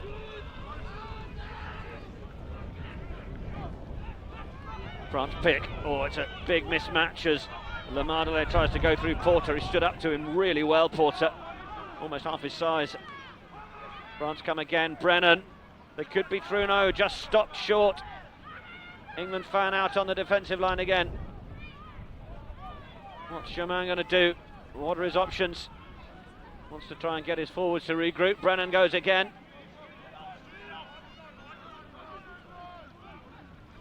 Charlie Wright tries to extricate himself from the ruck. England have managed to get themselves under that. France going forward. They will have the scrum. That's brilliant defence from England. There we see the 8 targeting Porter, and Porter has that sharpness of mind to, if he goes low, he knows he's just going to bundle over the line. So he goes high and goes at the ball, and thankfully others were there to support him and hold the guy up. Labo and Labelle on for France. 21 and 22, just on the left of your picture there. Again, replacements will play a really big part in this game, especially being 4G and some of the lads really fatiguing. I think how the subs come in and adapt and get comfortable early on will be massive. I know Charlie Wright from Chiefs, he works really hard with Richard Hill, and Julian Salvi does a bit of work with him as well. So interesting to see how both their voices integrate into his game. The voice of Ben Earl, the England under-20 skipper, currently out with a knee injury. Definitely hoping to see you back at the under-20s very soon, Ben. In the meantime, what has France got from this 5-metre scrum? Lamardele, 3 metres out. They go to the right. And that's good quick hands to keep the point of attack shifting, but England were wise to it. Just got the defence there in time. Go around the corner again. Now the ball squirts loose. England look to pry on it as soon as it breaks loose, but now it's come forward off a white hand, so France will have the knock-on advantage. They've been knocking on this door for a little while. England's defence resolute so far. At the very least, it'll be coming back for a France scrum. You see the desperation of England, that, as I say that, I curse it, sorry England, but but we see how desperate they were to hold the ball up, especially in those tight channels. So we can take a lot of heart from that. Obviously, that's a big score for France, and it gets them right back in the game. It's just crucial to see, having lost Marcus Smith, we seem to have lost a little bit of direction. So hopefully someone like some of the replacements, Ewan Hughes for example, steps up and really takes the game by the scruff of the neck. The score by France is from Jean-Baptiste Gros, with the conversion to come.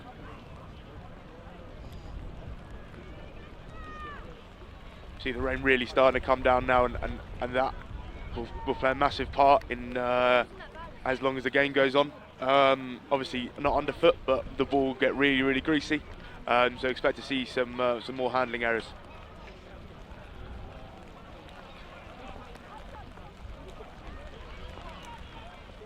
But you can see the conditions really testing for both sides.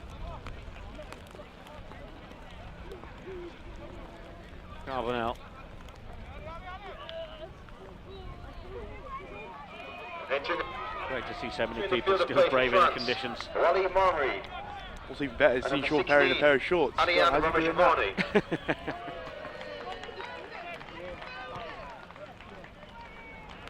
Oh, that's a superb effort. He'll have the wind to do the work. Carbonell. That conversion's got France right back in the game again. They've definitely come being a stronger force this second half. And that was really sharp play from the 9 again. As I said earlier, he's going to give the French all their direction, and expect to see him play a bigger part as the game wears on. Well, welcome to delivering your first commentator's curse, Ben. Now the rain is having a bit of an effect on our cameras, of course.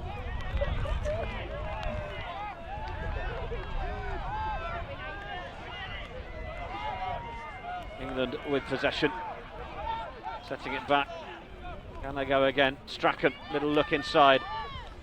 With the rain coming down, England will hopefully be what? Yeah, exactly. Just as we were saying, look to push France back into their own 22 and force them to make an error. The ball's cleared downfield, but they don't go for touch, and England will have to play it from the halfway line. Up over the 10-metre. It's a good solid run. Oh, then the error, and France have possession. Can they take advantage from the knock-on? Yeah, I just think with the ball being greasier and conditions being a bit more hostile towards us, I think if we can narrow up and play with a bit more depth, so we're not playing that much under pressure. If we're deeper, we're buying ourselves some more time to move the ball and see what options are available to us.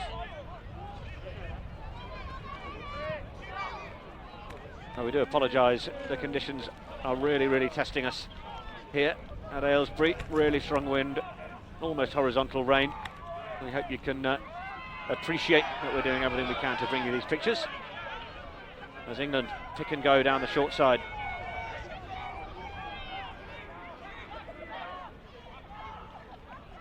Now there is the big frame of Walid Mamri, who has come onto the field, the French number 20.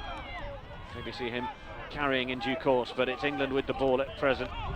So really interesting tactics from England here. We've seen us play wide, but also now we notice that with conditions and the scoreline being as it is, if we play a little bit tighter and more confrontational, we'll earn that right to go wide and put France under pressure in their 22. That's exactly what England just managed to do. Ollie Morris just trying to thread the little kick down the near side, but France sweeping defensively, doing just enough to be able to deal with it, but that kick is right down the centre of the park, and it's gathered in by Redpath. Tells Oberty Inbo to come with him on an adventure over to that left side. Redpath is well tackled by Dulon. Redpath seems to have and Strachan are sharing that 10 role. Both of them kicking well and passing well, so they're giving direction that we're missing early on when Smith had to leave the field. Well, England choosing to play the percentages there and keep the pressure up on France. It's a really greasy ball out there. So perhaps to force their opposition into an error upon an error. Here's so much about that at the very top level of the game. France have got work to do then. England got to make sure they give them no easy outs here. Pressure on the kick, hands up in the air, and making sure that they make as little ground as possible on the kick exit.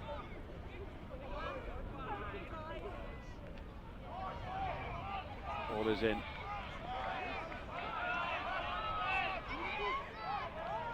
England managed to wrestle possession away. But referee says it just went forward, so scrum to France. Again, Mamry coming on. It will play a big part in the scrum, and we'll see, being absolutely ginormous. See how he goes against some of our shorter, but not necessarily less powerful props.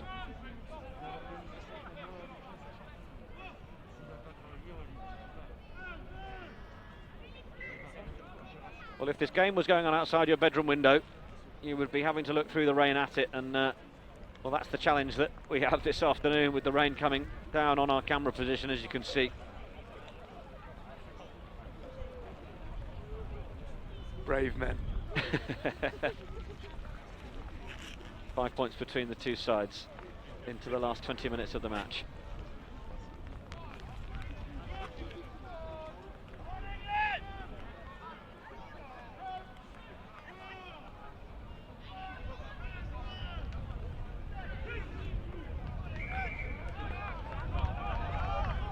Sorry, 3 points between the sides, of course, with Carbonell's conversion. My mistake. That's given France a really easy opportunity to get out of their 22. As we talked about earlier, if England can be slightly more disciplined in terms of keeping them down there, they'll really start to reap the rewards for that. England looking to get another couple of boys on from the bench. Substitution for France coming on. Number 19, Nathan Gendry. Bringing on. Substitution, number 21, Olive Fox. And return to the field, number 14, Tom Coming Seabrook. into the picture on the left side, number 21, the Yorkshire Carnegie Band. England getting going as well.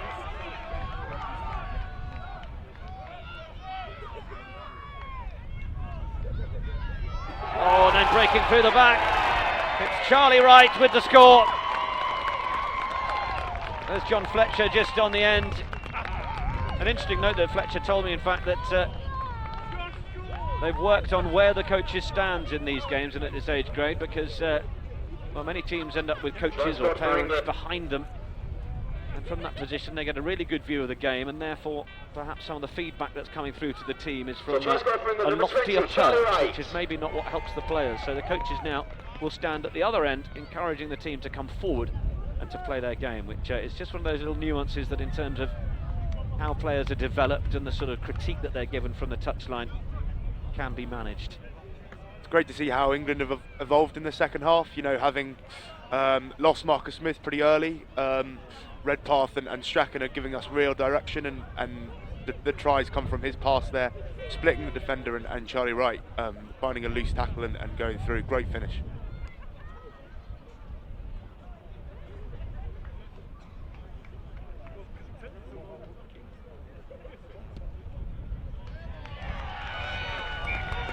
Successful conversion. Successful conversion there.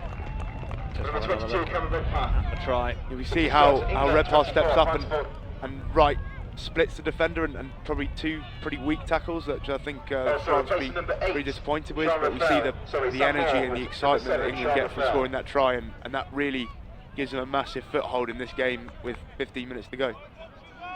Yeah, running your holes, certainly something they teach at touch rugby, which I run out on every now and then, and that was certainly what they did there. Great score from Charlie Wright, and the conversion from Redpath puts England up to 24 points. France 14.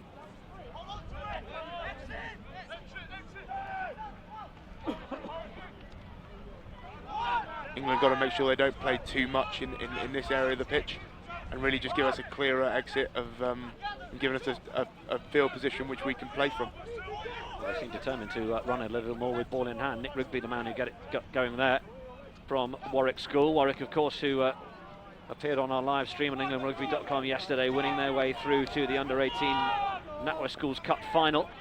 That's at Twickenham at the end of March, so do join us here on englandrugby.com for that. Oh, this has worked out nicely for England. The ball bouncing around, and Caden Murley is going to be the one to profit from it with his second try of the game. I think France thought they might have had that one covered, but it just bounced into the hands of Murley. I think that just epitomises, the philosophy that Fletch and Rusty are growing in this team. We see how, me being the boring player tries to kick out of their own 22, where actually they've played and they've kicked, and the creativity to see the space behind it, and then obviously the finish from Murley, that kind of epitomises how the lads want to play in this age group. You've had all the fun taken out of you, Ben. Yeah, great ambition, and it paid off. Another 5 points on England's tally, and Cameron Redpath with a chance to get England over the 30-point mark.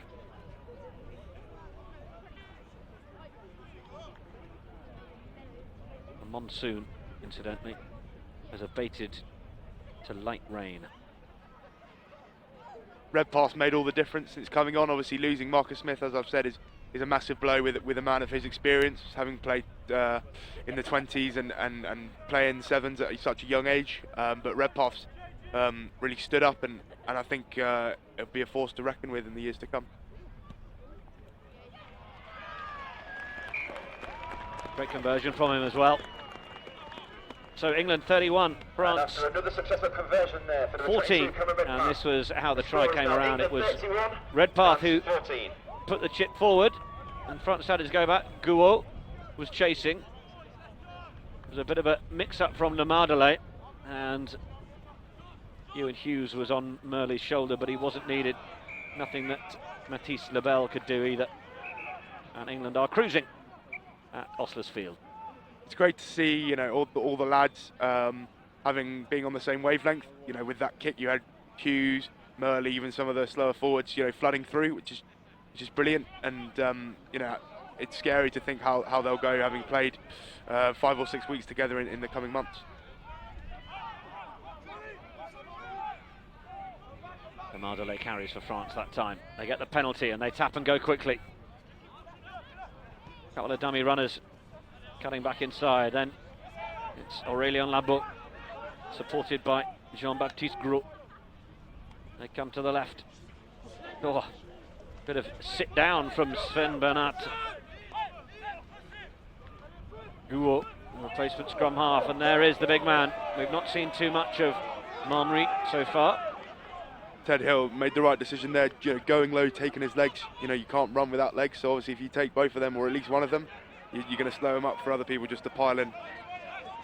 You might struggle to reach around one, but certainly those chop tackles might come in handy. It's an intelligent little chip through, and England managed to keep it in. Murley with the football skills to send it back in field. France go back for it. We're going to see the game, loosen up and become a bit more free-flowing, especially as the conditions also improve and time goes on. So interesting to see. Probably might play into France's hand, especially having the bigger forwards. But I think England at the moment are doing really well with dealing with conditions and the scoreline. They're keeping the tempo up as well. Seabrook back onto the field on that left-hand side as well. And then it's Rigby, supported by Josh Basham. But it's penalty France as England get a little bit over-eager. They lose the ball and can't secure it. The second penalty that England have given away in the breakdown in a row, so hopefully we'll tighten that up. People coming on, it takes a while to get into the game, but hopefully it won't take as long to adapt. Re-enters the field for France. Well, now we have a bit of sunshine to add into the mix. 4 seasons in one day in Buckinghamshire this afternoon.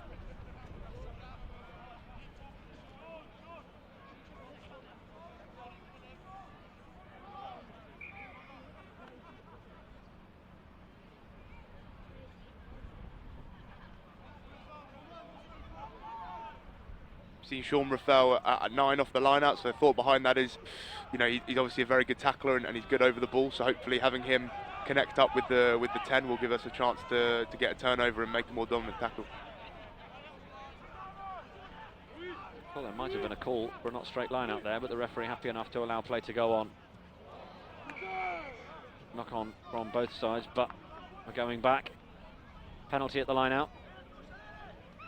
Penalty France. Ball comes from Lavaux. Encourage the ball to be put into the corner just inside the England 22 is where it's ended.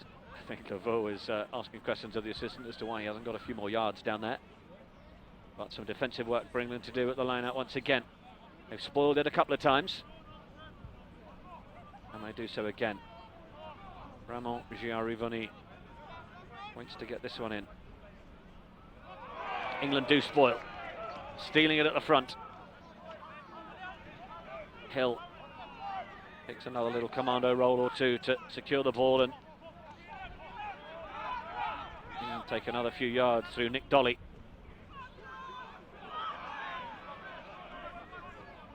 Joe Hayes. And it's popped out on the French side. Good tackle from Ollie Fox, just not allowing the front scrum half to really get the ball away, and it's allowed another opportunity for England to pounce on the loose ball, which Rigby does. Might be on wide here. Just goes through the legs of Fox. Redpath, little show. He's a slight man. He doesn't need much of a gap to get through Redpath. Then little ball back in field. Seabrook is away. Is Seabrook going to get caught? No, he's not. Referee just checks with the assistant on the far side, and it's another try for England. It's Tom Seabrook, the Gloucester man, often plays in the centre, one of the main weapons in that Gloucester under-18 side, and the former Dean Close man gets in for the score, and England up to 36. Well, we knew at the game going on with 10 minutes to go that the defence, there's going to be more holes, and that's a perfect example of how that's worked. The inside ball, which usually, you know, at this age isn't as effective, but having seen the defence overdrift or probably not coming off of the line enough, we see how the holes come in.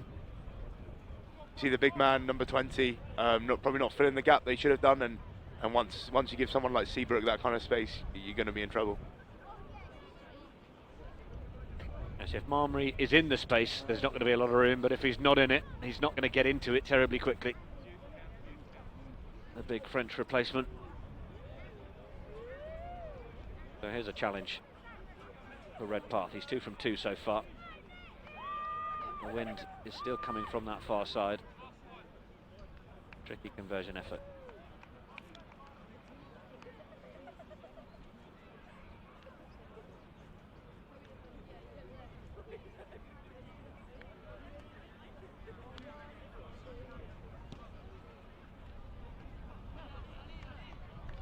Well, that one just goes wide. Tricky effort though. England 36, France 14. After the unsuccessful conversion attempt, the score stays at 36 England to England. putting 6 France tries 14. down now. 2 in the first half, 4 so far in the second half. John Fletcher will be pleased with what he's seen so far.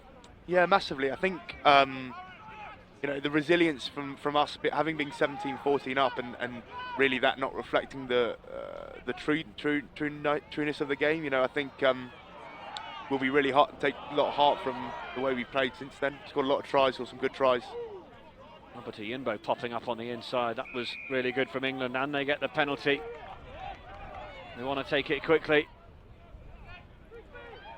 Initially from Fox and through Redpath. They're trying to form a line out to the right now. It's there again. Hayes that time. Fox, Redpath. Over to Yinbo, just dropped it behind him, and France come in to try and steal, and they do get hold of it. Suggestion of a bit of footwork from Lebel, but he didn't have enough room to really get going. But France will now have it, trying to come out of their 22. They've taken the ball out, but then they've knocked it on. Fox. Little dummy to grab an extra yard or two. Then it pops up for Rafael. Off to Joe Hayes. Then England could be building for a 7th try here. It's how they choose to take it's going to be the bigger question.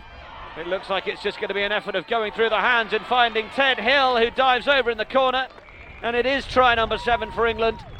And France looking a little like they've checked out a few minutes early. It's a really well worked try from us. I think you know, we were probably at a dead end, having turned the ball over. But you see people like Sean and forwards being so comfortable on moving the ball. That is a testament to the regional academies and the work they do there with the lads. I know Sean's one of his big work-ons is his handling skills and being a link-up play, which I know he wants to be. And if you give Ted Hill that kind of space, he's not going to be stopped, is he?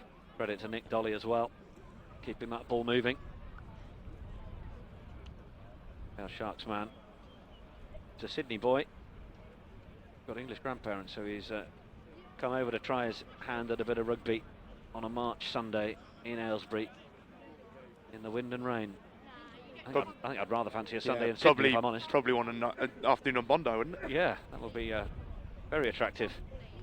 Maybe England Rugby will start streaming games from there. In the meantime, Cameron Redpath, another one of these tricky conversions. He's had a sighter from this range. He looks at it hopefully. Oh, it's a brilliant effort. Superb conversion. And in fact, our referee decides that will be that. Redpath makes it a personal tally of 6 points from the boot, getting 3 out of 4. Not too many of which were that straightforward, so a good effort from him with the boot, but he also combined well through much of what was happening in that last quarter of the match to ensure that England continued to advance their score on the scoreboard. 7 tries in that, 7 tries in total, 5 tries in that second half, and England have run out winners here in Buckinghamshire by 43 points to 14 against France.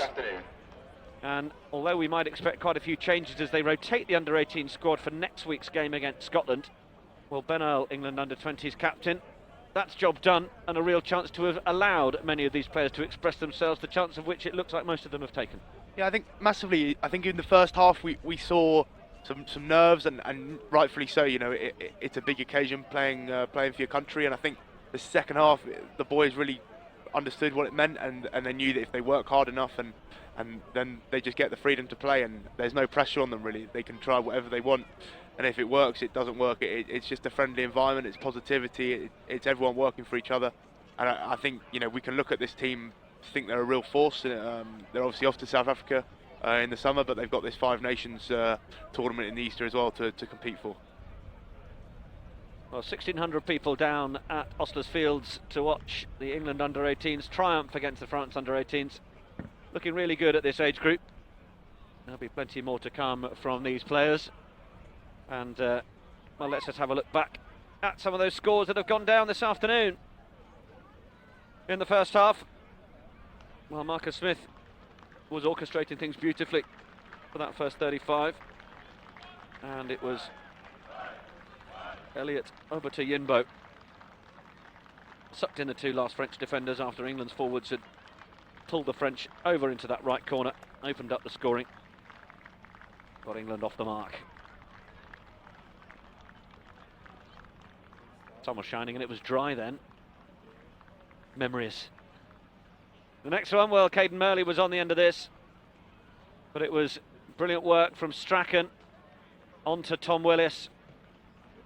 Former Henley College man, can be more of an 8, but he was carrying like any good back row player there. His older brother Jack was on the bench against Bath, got 6 minutes in place of Thomas Young in their win at the Rec yesterday. Good heads-up awareness from him in making sure that try was scored. But then France, they got their 1 try of the first half from Louis Carbonell, the gift from Tom Rowland. Bristol Grammar School boy just looking to try and keep the ball moving. France loitering brilliantly. It's just another little look at it. Announcement for all the ball boys from the first half of the game. Can you please go and meet Paul Millam on the patio? Thank you very much. Conversion went over from Carbonell. So we had a gap of just 5 points at the break. England leading by 12 points to 7. But then Cameron Redpath came onto the field and started to make his presence felt in the absence of Marcus Smith. Redpath scoring a try that was then followed up by that effort from Jean-Baptiste Gros after France had been knocking on the door for some time. Carbonell converting that, and at that stage, well, there was just 3 points between the two sides. But then Redpath again, providing the last pass, sorry, for Charlie Wright to get over. next to the Chiefs man, back from a shoulder injury and touching down.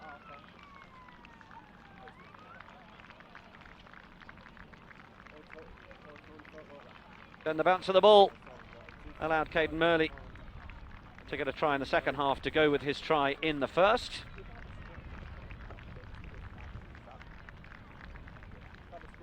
And at this point, well, it was rather one-way traffic. France doing their best to defend, but at times the gaps were just opening up, and well, this was the gap inside Marmry. That was fully exploited by Tom Seabrook, back onto the field for England's 6th try. Cruising at this stage. Great celebrations with Ted Hill. And then England's last score coming from Ted Hill. Loitering over on that left side. Able to use his power and strength to career into the corner. So it's job done by England in this first match of this little double series. We will be at Preston Grasshoppers next week for their game against Scotland, but it's finished here in Aylesbury. England under 18 43, France under 18 14. And do stay with us, as we may have a bit of post-match reaction for you, but we appreciate your time in enjoying this live stream on englandrugby.com. My thanks as well to Ben Earl, and wishing the under-20s the best of luck for the rest of their Six Nations campaign. And we will be back hopefully with you very shortly.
Yeah.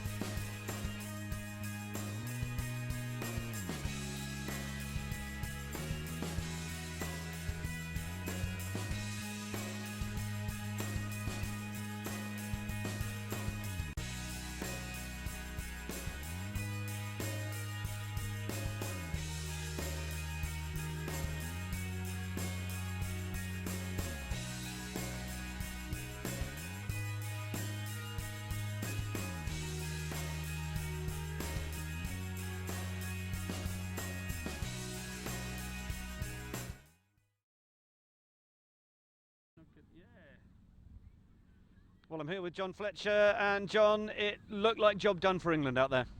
Yeah, I'm pleased.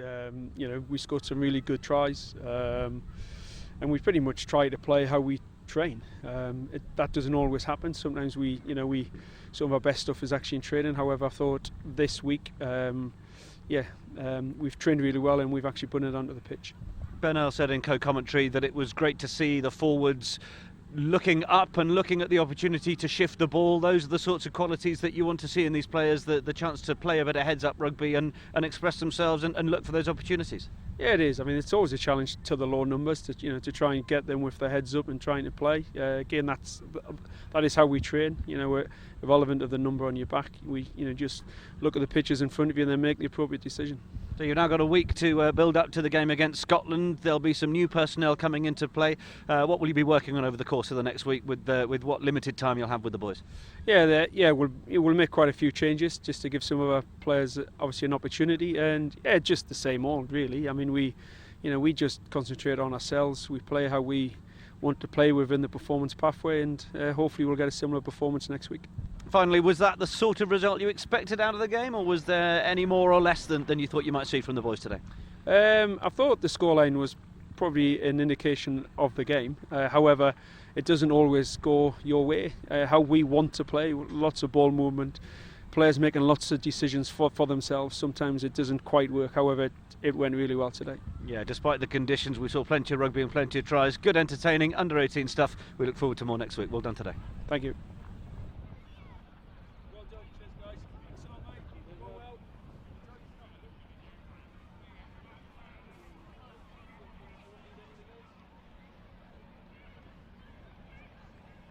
Does he want me to wrap the show down this one? Yeah, just give wrap it. How I like it. Tell me when to go.